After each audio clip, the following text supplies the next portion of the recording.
Motivational channel પરમ તેજેમાં આપનું હાર્દિક સ્વાગત છે.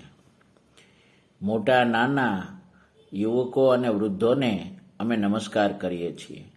સામર્થ્ય અનુસાર અમે દેવોનું યજન કરીએ છીએ.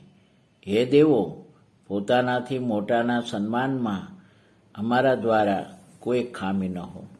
ઋગ્વેદના મંડળ 1 સૂક્ત 27 શ્લોક 13માં અહીં ઋષિનો અત્યંત ઉત્કૃષ્ટ ભાવ વ્યક્ત થયો છે. ઋષિ નમસ્કાર કરવાનું કહે છે, પણ કોને? જેઓ મોટા છે, શ્રેષ્ઠ છે, જ્ઞાનમાં, ઐશ્વર્યમાં, અનુભવમાં.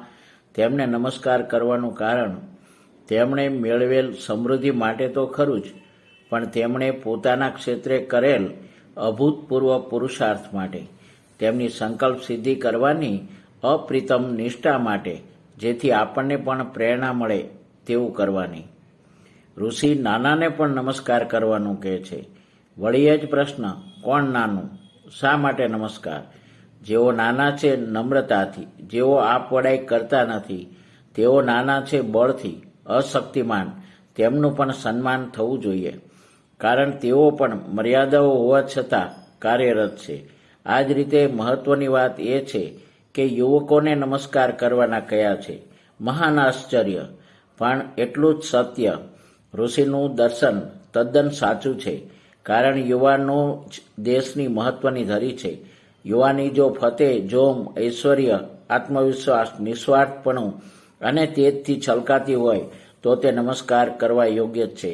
એ જ રીતે વૃદ્ધોને પણ નમસ્કાર કર્યા છે, કેમ કે વૃદ્ધોના 2 પ્રકાર છે, એક જ્ઞાન વૃદ્ધ અને બીજા અનુભવ વૃદ્ધ.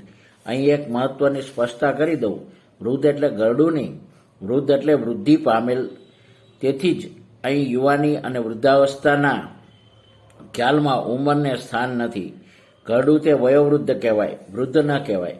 અહીં આ અર્થમાં જેનું જ્ઞાન, અનુભવ વૃદ્ધ પામેલ છે, વૃદ્ધિ પામેલ છે, તેમને નમસ્કાર કરવા કહેલ છે. સમાજમાં જેટલું મહત્વ ગુરુતા ગ્રંથિના વિકાસનું છે, તેટલું જ મહત્વ લઘુતા ગ્રંથિનું છે. ગુરુતા ગ્રંથિનો વિકાસ સમાજમાં જોમ અને ઉત્સાહ પ્રગટાવે છે. તે જ રીતે લઘુતા ગ્રંથિના કારણે અહંકાર અને અભિમાન અવરોધાય છે. લઘુતા મર્યાદાનો ખ્યાલ નમ્રતા લાવનાર છે. તેથી માત્ર લઘુતા ગ્રંથિવાળો કે માત્ર ગુરુતા ગ્રંથિવાળો સમાજ ક્યારેય પૂર્ણ વિકાસ સાધી શકતો નથી. તેમનું સમતોલન હોવું જરૂરી છે. તેથી જ માત્ર સમૃદ્ધિ વગરના માત્ર યુવાન કે માત્ર વૃદ્ધને નમસ્કાર નહીં કરતા બધાને નમસ્કાર કરવા ઉપદેશ છે.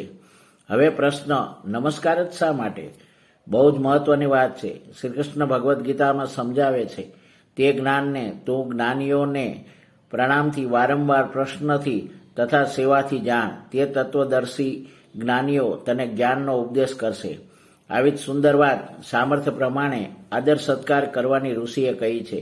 કેમ કે શ્રી ગીતા કહે છે, જે કર્મ પરિણામ, હાનિ, હિંસા અને સામર્થ્યનો વિચાર ન કરતા માત્ર મોહથી આરંભાય છે, તે તામસી કહેવાય છે, અને તામસનું ફળ દુઃખ હોય છે. તેથી જ સામર્થ્ય અનુસાર સત્કાર કયો છે. સત્કાર કરનાર સામર્થ્ય પ્રમાણે સત્કાર કરે તો તેનો વધુ ખર્ચ ન થાય, જેથી દુઃખ ભોગવવું ન પડે. બીજી દ્રષ્ટિએ વળી વિચારીએ તો સત્કાર પામનારનો જો સામર્થ્યથી વધુ સત્કાર કરાય તો સમાજની અગ્રેસર વ્યક્તિઓને આવો ખર્ચાળ સત્કાર પામવાની ટેવ પડે, જે લાંબે ગાળે સમાજને ભ્રષ્ટ કરી નુકસાન કરે. તેથી જ સામર્થ્ય પ્રમાણે સત્કાર, મોટાના સન્માનમાં કોઈ ખામી ન હોય તેવી અદ્ભુત વાત કહી છે, જેથી લોકોની વિવેક બુદ્ધિ સતેજ રહે. સમાજમાં યોગ્ય વ્યક્તિ યોગ્ય સન્માન પામે, જેથી જુસ્સો તથા નૈતિક બળ જળવાય. તેમજ સમાજમાં શ્રેષ્ઠ નીતિવાન મનુષ્યોનું જ પ્રભુત્વ રહે, જેથી સમાજ વિકાસ કરે. તેવો સુંદર ભાવ આ પ્રાર્થનામાં વ્યક્ત થયો છે. હે ઈશ્વર, અમારા વિવેકને દ્રઢ કરો.